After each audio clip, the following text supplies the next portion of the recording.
shape your own life any way that you want to shape it. But I'm going to take that a step further, and I'm going to say that the fate of somewhere around 30 million people, I'm going to say the free world, 30 million people, will be destroyed if you're not doing what you love. So let's start talking about how to find out what that is and how you can get to do it, get to work. When a company hires me to speak to their employees about how to do what you love, I tell them that it's a lot like falling in love with a partner. When you fall in love with somebody new, you want to find out everything there is to find out about them. You want to find out what they like, what they dislike, what their experiences were. And by doing that, you have more to love. So how do you do that with your job, with your profession?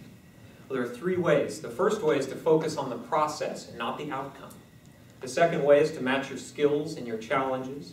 And the third way is to focus on being more instead of doing more. You'll notice there's a lot in common with the love life of any of us, with the relationship, whether you're married or not. Very similar. So first, let's talk about giving up the outcome. How do you do that in a world where we're deadline-driven, where the amount of projects that you produce decide your paycheck sometimes if you're working on commission?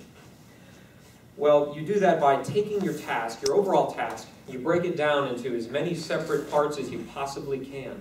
If your job is to check email all day, I'm sorry for you if it is, but if that's your job and you want to love it, I want you to break it down into as many separate parts as you can. Moving your hand over to the mouse, looking at the screen, moving the mouse over to, whatever you have to do, as many separate parts as you can.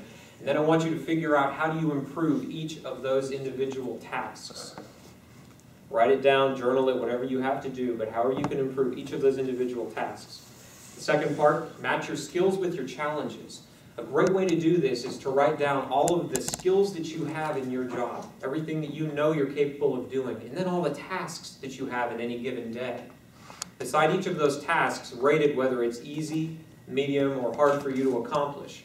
And then every task that you've written beside the word easy, I want you to try to do that as little as possible.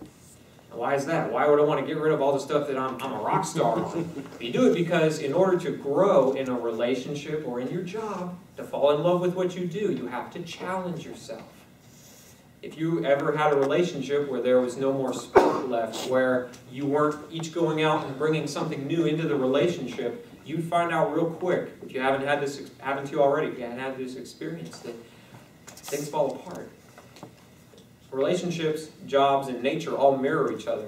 In nature, if something is not growing, if it's not actively seeking the light, it's dying, it's decaying. Your job and your relationships are the same way. So to fall in love with what you do, match your skills with your challenges. Figure out what it is that's going to challenge you, to give you something extra to bring to the workforce, to your job.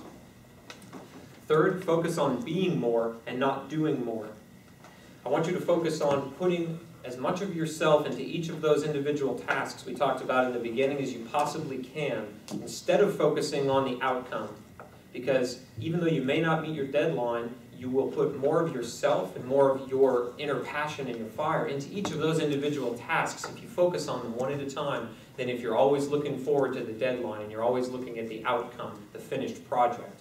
If you put as much of you can, if you put as much of yourself as you can into that task, it'll turn out excellent, I promise, and you won't have to worry about the outcome. So, to tie this all up, to put it in one big ball, you have extrinsic and intrinsic rewards in your life.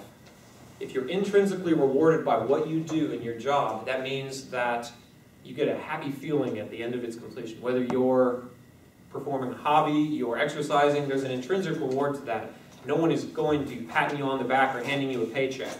That's an intrinsic reward. If you love what you do, the majority of your rewards from that position is going to be intrinsic. The extrinsic part is when you're only doing a job because of that paycheck. You're only doing it for the recognition of your peers.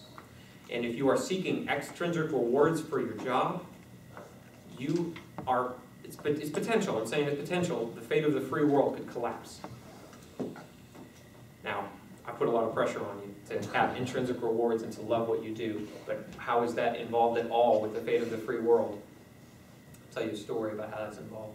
There was an 18-year-old boy who loved to draw more than anything else in the world. That's what he wanted to do with his life.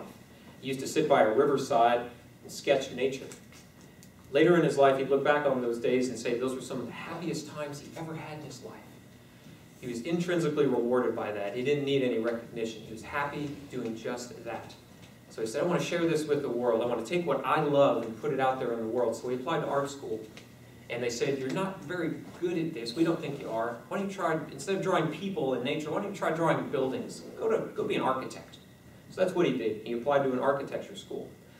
He had no high school diploma. So they said, sorry, kid, we can't help you.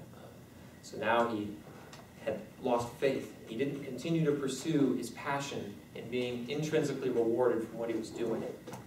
So like anyone who just is seeking the extrinsic reward, the recognition of their peers, to have people pat him on the back constantly since he'd given up on the intrinsic part of his life, he went into politics.